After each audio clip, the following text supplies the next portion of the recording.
Hi అండి, welcome to cookies kitchen.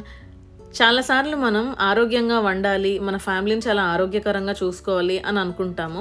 అలానే మన పిల్లలకి ఒరే ఇదిగో ఈ గ్లాస్ బీట్రూట్ జ్యూస్ తాగరా అంటే వాళ్ళు తాగుతారేంటి? మనమే తాగమండి, ఇష్టపడం తాగడానికి.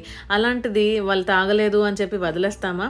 ఏదో ఒక చిన్న ట్రిక్ చేసో వాళ్ళ డైట్లో అది ఇంక్లూడ్ చేస్తే మన ఫ్యామిలీ అంతా ఆరోగ్యంగా ఉంటుందండి. అలాంటిదే ఈ beetroot flavoured rice recipe. So సింపుల్గా ఎలా తయారు చేయాలో చూసేద్దామా? ముందుగా నేను ఇక్కడ ఒక 1/2 kg బీట్రూట్స్ తీసుకున్నానండి. ఈ 1/2 kg బీట్రూట్స్ కరెక్ట్గా 4 మందికి సర్వ్ చేయొచ్చు. సో మీరు అంటే 2 అడల్ట్స్ 2 పిల్లలు అనమాట.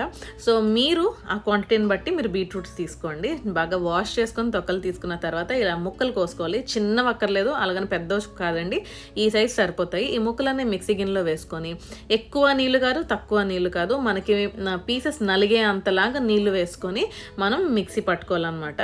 సో చూడండి, ఇప్పుడు ఒక గిన్నె తీసుకొని కింద పెట్టిన తర్వాత పైన ఏదైతే ఫ్రూట్ జ్యూస్ స్టెయినర్ ఉంటుందో అందులో పిప్ అంతా వచ్చేసేటట్టు మనం స్టెయిన్ చేసుకున్న తర్వాత చక్కగా మనకి బీట్రూట్ జ్యూస్ అయితే రెడీ అయిపోయిందండి. ఇప్పుడు ఒక బౌల్ తీసుకొని అందులో 1 గ్లాస్ బియ్యం వేసుకోవాలి.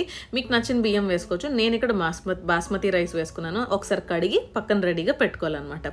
ఇప్పుడు కడిగిన బాస్మతి రైస్ బియ్యంలోకి మనము ఈ బీట్రూట్ జ్యూస్ అనేది వేసుకోవాలి. నేను 1 గ్లాస్ బాస్మతి బియ్యం తీసుకున్నాను కాబట్టి 2 గ్లాసులు బీట్రూట్ జ్యూస్ లేకపోతే బీట్రూట్ వాటర్ వేసుకున్నాను అనమాట.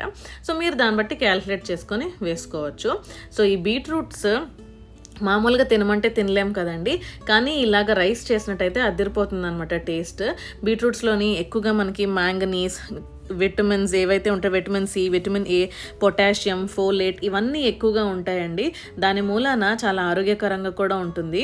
సో ఇప్పుడు మనం ఆ బౌల్లో బియ్యం వాటర్ పెట్టుకున్న తర్వాత బీట్రూట్ వాటర్ ఒక కుక్కర్ తీసుకొని 3 టేబుల్ స్పూన్లు ఆయిల్ వేసిన తర్వాత పొడుగ్గా కట్ చేసుకున్న 1 ఉల్లిపాయ, అలాగే 4 నుంచి 5 పచ్చిమిరపకాయలు మధ్యలో చీల్చుకుని అందులో వేసుకున్న తర్వాత ఏవైతే మనం బీట్రూట్ వాటర్ అలాగే బియ్యం కడిగి పెట్టుకున్నామో అందులో మనం కుక్కర్లో వేసుకొని ఒకసారి గరిటెతో బాగా మొత్తం అన్ని కలిసినంత వరకు కలుపుకోవాలండి. కలుపుకున్న తర్వాత ఇప్పుడు రుచికి సరిపడా ఉప్పు, అలాగే అల్లం వెల్లుల్లి పేస్ట్, వేపిన జీలకర్ర పొడి వేసుకోవాలి. ఎక్కువ స్పైసెస్ అయితే నేను వేయనండి. మీరు ఇప్పటికే నా కుకింగ్ స్టైల్ చూసినట్టయితే నేను స్పైసెస్ ఏది డామినేట్ చేయకుండా నేను అలా వేస్తాను. చాలామంది మసాలాలు అవి వేసేస్తారు, ఏమీ అక్కర్లేదండి. అలా చేయడం వల్ల ఏమవుతుందంటే ఒరిజినల్ మనం ఏదైతే వండుతున్నామో ఆ ఫ్లేవర్ అనేది మనం మిస్ అవుతాము. సో అది గమనించుకోండి. మీకు నచ్చితే మీరు వేసుకోవచ్చు స్పైసెస్.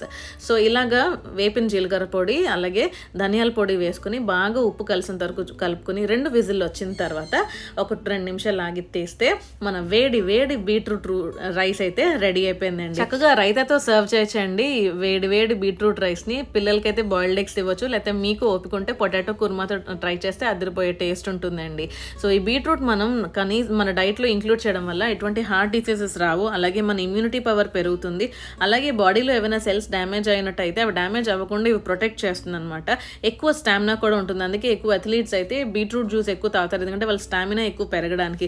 సో ఇన్ని హెల్త్ బెనిఫిట్స్ ఉన్నప్పుడు మన డైట్లో ఇంక్లూడ్ చేస్తే మన ఫ్యామిలీ అంతా ఆరోగ్యంగా ఉంటుంది కదండి. సో మీరు కూడా తప్పకుండా ట్రై చేయండి. ఎలాగొచ్చిందో కమెంట్ సెక్షన్లో తెలియచేయండి. Please like, share and comment. Also subscribe. Thank you.